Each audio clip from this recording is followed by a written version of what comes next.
Welcome back to James Bond Indonesia, here with your host Batista Adventura. Setelah membahas aktor pemeran James Bond dari masa ke masa, tidak lengkap rasanya jika kita tidak membahas deretan musuh atau villain James Bond dari masa ke masa. Karena pada dasarnya sebuah film action yang hebat tidak lengkap kalau tidak didukung oleh villain yang hebat pula. Memang ada begitu banyak deretan-deretan villain James Bond yang pernah muncul dalam franchise tersebut. Tetapi dalam video kali ini, kita hanya membahas 7 diantaranya yang menurut kami memang dialah villain terbaik di film tersebut. Dan tentu saja karena oleh video ini didasarkan pada pendapat kami, jadi kalau misalkan kalian ada berbeda pendapat dengan kami, silakan jangan malu-malu untuk sampaikan pendapat kalian di kolom komentar. Tanpa berpanjang kali lebar, so this is it, Best Bond Villain versi James Bond Indonesia. Yang pertama adalah Le Chiffre. Kita mulai dari urutan terbawah terlebih dahulu. Diisi oleh Le Chiffre, ia merupakan karakter orisinal dalam novel James Bond yang berjudul Casino Royale, ditulis langsung oleh Ian Fleming. Dikisahkan dalam novel tersebut, Le Chiffre melakukan investasi besar untuk membeli rumah bordil dengan menggunakan uang suatu organisasi yang dikenal dengan nama Smurfs. Akan tetapi investasi tersebut ternyata gagal besar setelah adanya penandatanganan RUU menjadi undang-undang yang melarang adanya kegiatan prostitusi. Memang tujuannya adalah untuk itu rumahnya. Nah, makanya untuk membayar hutangnya tersebut, Le Chiffre pun kemudian pergi ke sebuah kasino yang bernama Royal LesEux yang berada di Montenegro. Dengan tujuan supaya ia bisa menang dalam permainan poker itu dan mengembalikan uangnya kepada Smurfs. MI6 kemudian mengirimkan Bond untuk bermain di sana supaya ia dapat mengalahkan Le Chiffre dalam permainan poker, sehingga kemudian Le Chiffre bisa ditangkap oleh pemerintah Inggris atas perbuatannya tersebut. Le Chiffre sendiri diperankan oleh Mads Mikkelsen di tahun 2006, yang digambarkan sebagai sosok yang memiliki tanda yang unik, di mana bola matanya berwarna putih dan dapat mengeluarkan darah ketika ia sedang stres atau kelelahan. Di beberapa adegan kita dapat melihat betapa ia menginginkan uang itu dari hasil pokernya supaya ia bisa menggantikan uang yang sudah dikeluarkan kepada Smurfs. Selanjutnya adalah Hugo Drax. Dikisahkan bahwa Hugo Drax adalah seorang pengusaha kaya raya yang sempat bekerja untuk pemerintahan Nazi Jerman dan Uni Soviet. Karena ia memiliki uang yang begitu banyak, ia memiliki ambisi untuk menghancurkan seluruh ras umat manusia di bumi dan menggantikannya dengan manusia dari ras genetik yang ia ciptakan sendiri. Untuk menunjang misinya tersebut, ia membangun stasiun di luar angkasa untuk mulai memproduksi gen-gen manusia super ciptaannya. Dan cara Drax untuk menghancurkan umat manusia yang ada di bumi adalah dengan cara yang tidak biasa. Dari stasiun luar angkasanya, ia menciptakan sebuah awan di mana awan itu sudah ditanamkan atau dimasukkan racun, sehingga nanti ketika turun hujan, airnya sudah terkontaminasi racun, sehingga akan menyebabkan kematian bagi mereka yang mengenai air hujan tersebut. Untuk itulah Bond turun tangan untuk mencegah Drax, agar jangan sampai tujuannya yaitu untuk menghancurkan umat manusia terrealisasi. Hugo Drax sendiri diperankan oleh Michael Lonsdale dalam film Moonraker. Selanjutnya adalah Alec Trevelyan aka Janus. Bagaimana rasanya jika partner Anda yang sudah Anda kenal sejak lama, yang sudah lama selalu bersama-sama dengan Anda, tiba-tiba mengkhianati Anda di tengah jalan? Begitulah yang terjadi dengan Alec Trevelyan yang diperankan oleh Sean Bean dalam film GoldenEye. Dikisahkan bahwa Alec Trevelyan adalah seorang agen MI6 yang memiliki kode 006. Ia adalah partner lapangan dengan James Bond. Ketika menjalani misi, yaitu menghancurkan fasilitas persenjataan yang dimiliki oleh Soviet, bernama Arkhangelsk Weapon Facility, mohon maaf kalau ada salah pronunciations.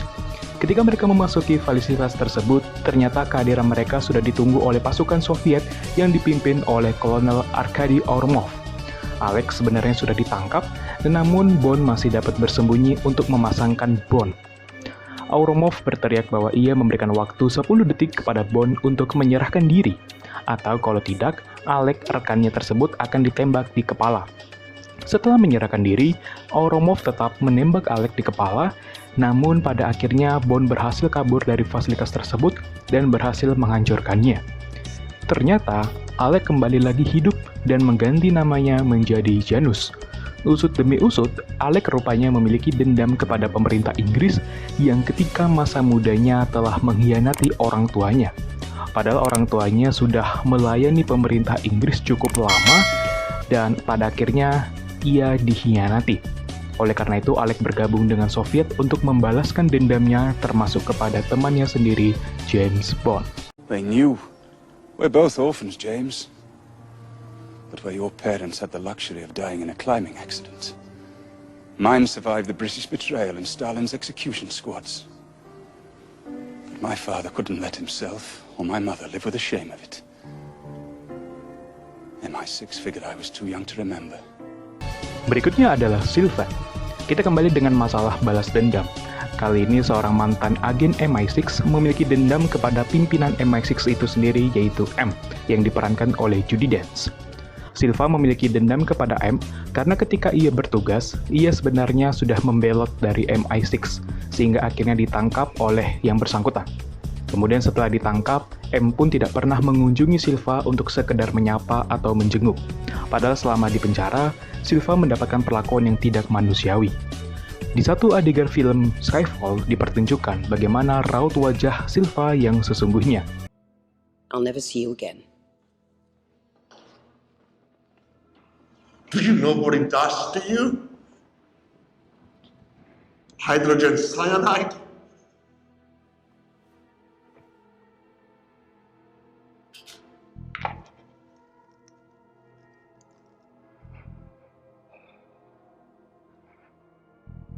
Look upon your work, Mala. Sehingga sepanjang film Skyfall, Silva pun selalu berusaha untuk menghancurkan M dan seluruh MI6 agent, termasuk James Bond itu sendiri, karena ia masih menjadi agen di sana. Dan kalian tahu sendiri kan bagaimana ending dari Skyfall. Silva sendiri diperankan oleh Javier Bardem. I suppose it's too late to make a run for it.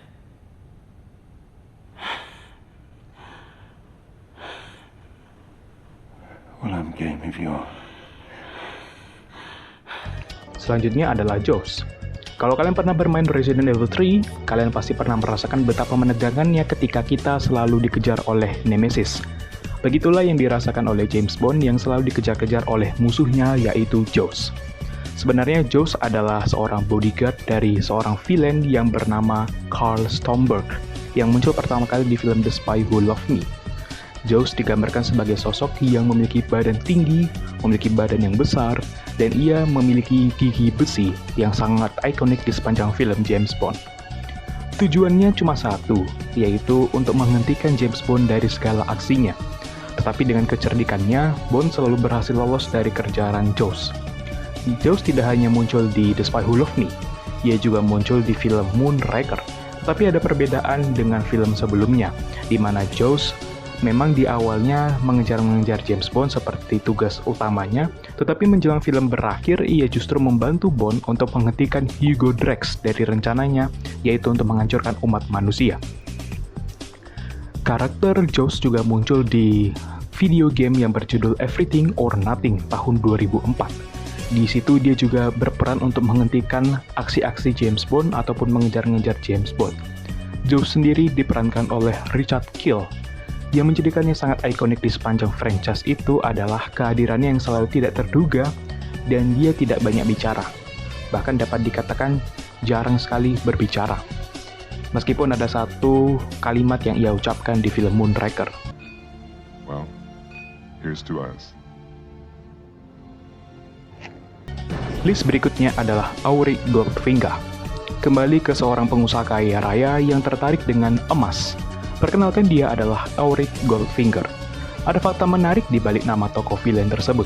Dilansir dari Wikipedia, ternyata nama Auric itu sendiri memiliki arti yaitu emas. Dan nama Auric Goldfinger terinspirasi dari arsitek yang sudah membangun rumah Ian Fleming di Hampstead yang bernama Erno Goldfinger.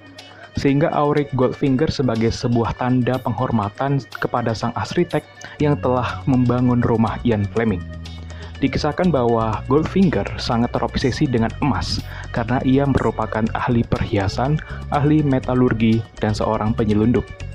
Selain itu, dia merupakan seorang pemilik perusahaan bernama Enterprise Auric AG di Swiss, pembuat furnitur berbahan logam yang banyak dibeli oleh maskapai seperti Air India.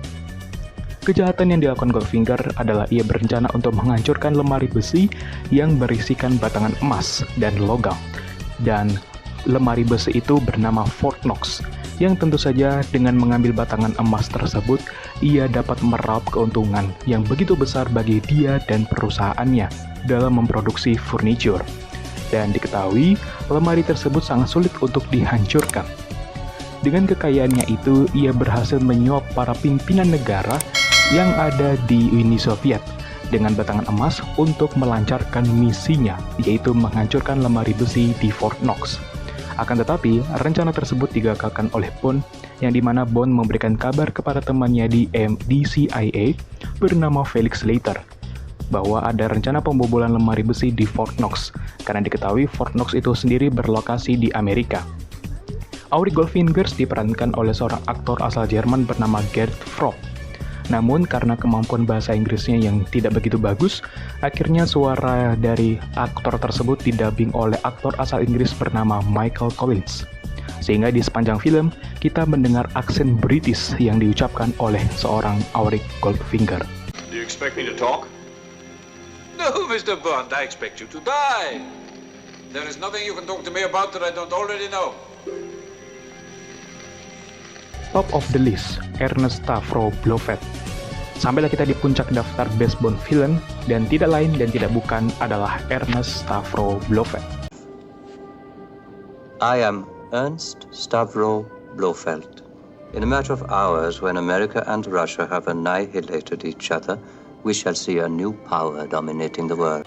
Dia adalah pimpinan dari organisasi kriminal dunia yang bernama Spectre, yang memiliki tujuan untuk mendominasi dunia dan memiliki kode atau nama alias yaitu Number One di Spectre. Blofeld dikatakan adalah musuh bebuyutannya James Bond karena karakter ini selalu muncul di beberapa film James Bond.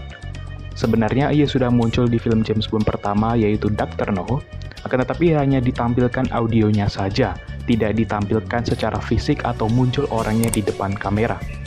Ia ditampilkan fisiknya dari film Thunderball, kemudian dilanjutkan On Her Majesty's Secret Service, You Only Live Twice, Diamonds Are Forever, For Your Eyes Only, Spectre, dan yang terakhir adalah No Time to Die.